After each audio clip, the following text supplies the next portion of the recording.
Hello, Bulldog fans. I'm Don Hammock. I'm the Sports Information Director at Mississippi Gulf Coast Community College. Welcome to another episode during the 10th season of Bulldog Blitz. Today on Bulldog Blitz, we'll talk with Coach Chad Huff after Mississippi Gulf Coast 45-7 loss to East Mississippi. We'll meet wide receiver Jonathan Nance, and we'll take a look at the 2016-2017 Mississippi Gulf Coast men's golf team. They're ranked third in the country and pointing towards big things again on the national golf scene. We're on the field after the game against East Mississippi with Mississippi Gulf Coast head coach Chad Huff. Chad, a tough evening for us. It was a good first 30 minutes, though. Yeah, you got to play 4 quarters. It's 60 minutes. It's not 30 minutes. And, it was tough. The kids, I thought, came out, and I think we battled early, made some mistakes, had some opportunities to cash in the red zone, the 2 turnovers there. And I know we exchanged some turnovers here and there early on, and but you get those opportunities in games like this, you got to respond, and you've got to cash in on those. You got to come away with points, get the points on the football field, on the scoreboard, and didn't do that. Didn't do that. But I thought early on what we were wanting to do offensively and defensively, we were having some success with it, and we just got to finish. We didn't play 60 minutes, and that's what happened to you, and that's the result you will get. Looked like maybe resiliency, maybe a little something you guys need to work on a little bit, just kind of bouncing back from adversity. Yeah, I think we all can learn from situations like this. I don't know that I'm perfect at bouncing back from adversity all the time. I think it's something you learn to do. You got to learn it. It defines who you are. I struggle with it at times too in life. You get hit in the face. You got to respond the right way.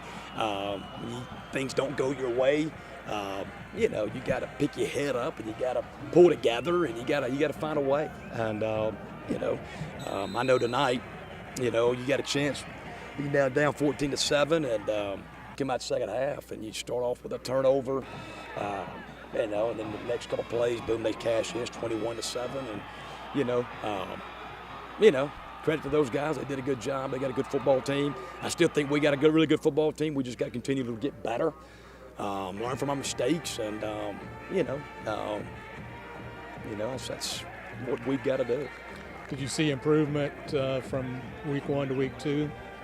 I thought there was some. I thought I saw some things that we did better. I know our center quarterback exchange there early, I thought was better. I know our O-line, I thought our receivers did some good things early on and made some plays, and I know Kalen made some good decisions, and there was some times there he didn't.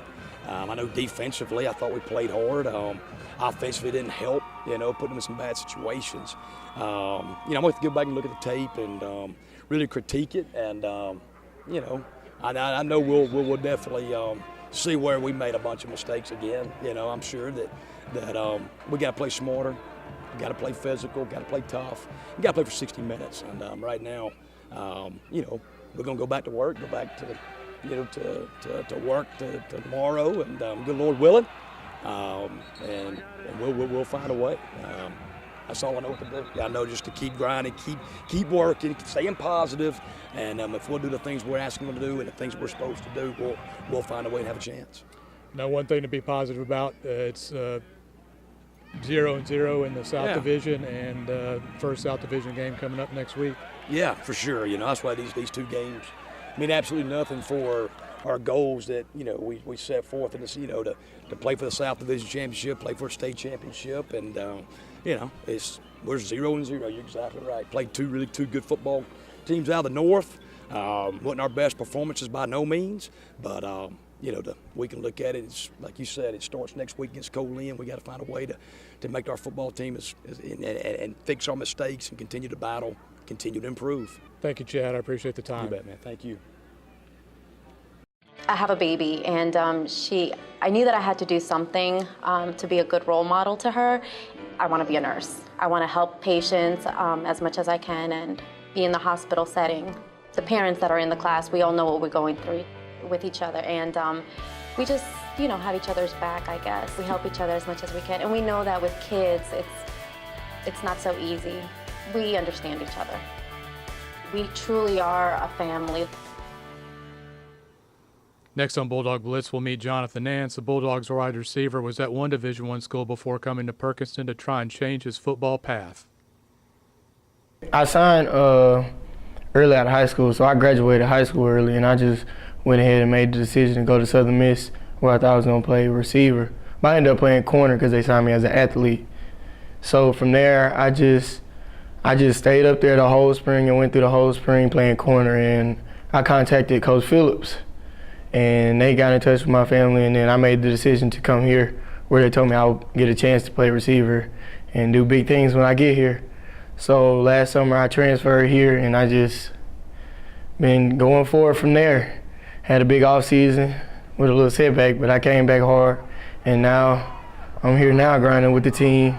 I mean, it was scary at one point when I thought I was like, I don't know how it's gonna work out, but I kind of knew, I don't know, I just knew I had to make the decision because I wasn't happy where I was at, and I was gonna have to work hard regardless of wherever I went, so I just went ahead and took the risk and went ahead with that decision. Now I'm committed to the University of Arkansas, so I feel like it paid off a little bit. It's been good. He's really tough on you with the details. He wants everything precise. He's gonna correct you when you're wrong. And us as a receiving corps, we get the ball a lot more this year, and they're depending on us. So it's his job to make sure we're doing everything right and helping the quarterback out. So he's staying on us hard and being a good coach. Coach Huff, he's always energized, amped, ready to go. And that inspires us. So it's always a good thing if the coach is ready, and that just, the energy bounces off on us. It's a great thing to play for Coach. We got some good wide receivers. We actually got a transfer in from UNC Charlotte, and his name is Alex, and we got Lester returning, and we got some freshmen that might get some time to play this year, Breland and Keontae, and we got Brandon.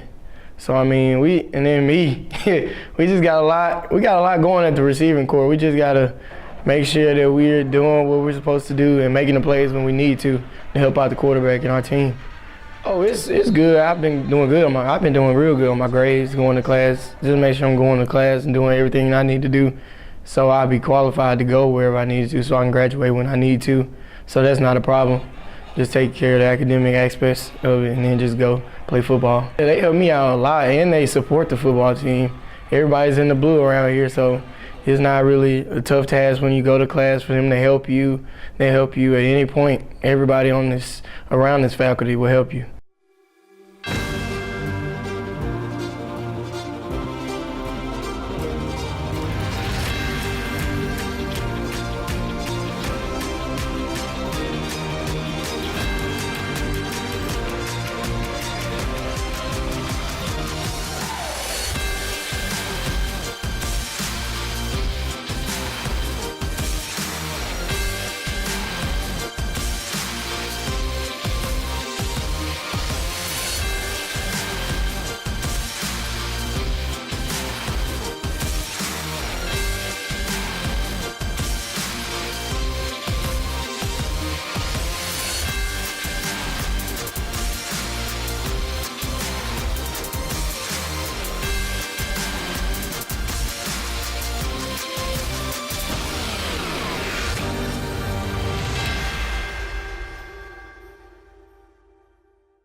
Gulf Coast golf coach Tommy Snell has developed quite the powerhouse in Perkinston.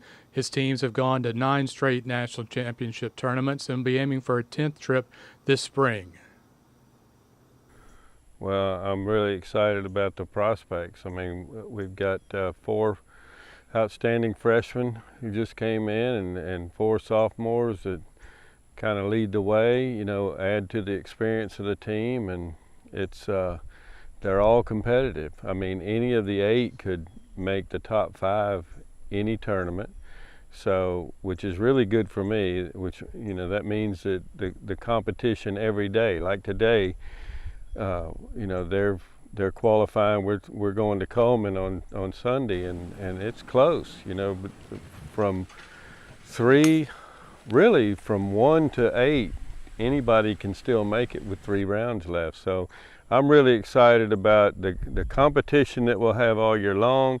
I'm excited that I have these 4 sophomores kind of leading the way for the freshmen, and it's just going to be exciting to see who makes each trip. Well, we qualify for every tournament. You know, I will exempt a player for playing well in a tournament, but I only exempt that player. He's exempt from not making the trip. In other words, he's going to make the trip, but he's still not exempt he might end up being an individual. He could be number 4 on the team. He still has to qualify every week. We qualify for every tournament. I want these guys under pressure every time they play golf. So we qualify for every tournament. I rarely pick a player. The great thing about golf is I don't have to pick anybody. They pick themselves by the scores they shoot. So they know they have to stay in shape, they have to watch what they eat, they have to, because every week they're trying to qualify for that top 5. Well, Colin, you know, had a great year last year. He was on the national Ping all-freshman team, which is, you know, the top 5 freshmen in the country. And he was second team All-American. That includes all D2 players in the country. And so, I mean, that's a wealth of experience right there. Colin is, you know, he's going to be a sought-after player. There's already schools calling me about him. You know, he's already been on 2 visits. I think he just came back from Louisiana Lafayette visit.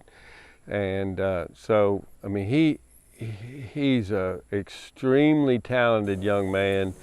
And you know, one of the best attributes that Colin has, he's eager to learn. He wants to learn every round he plays. He's very confident.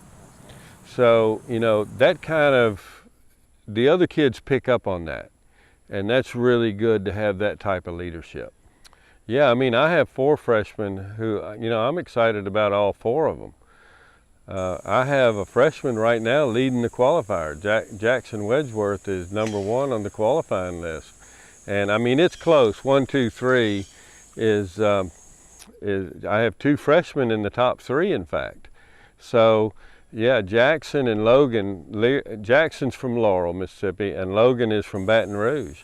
And they're extremely talented freshmen. But I also have 2 other freshmen, Colby Entrican and Colby Blake, who, you know, any time, they both shot under par in qualifying.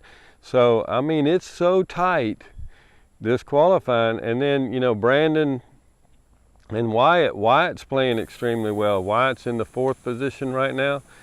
And it's a great mix, these freshmen and these sophomores, just a great mix.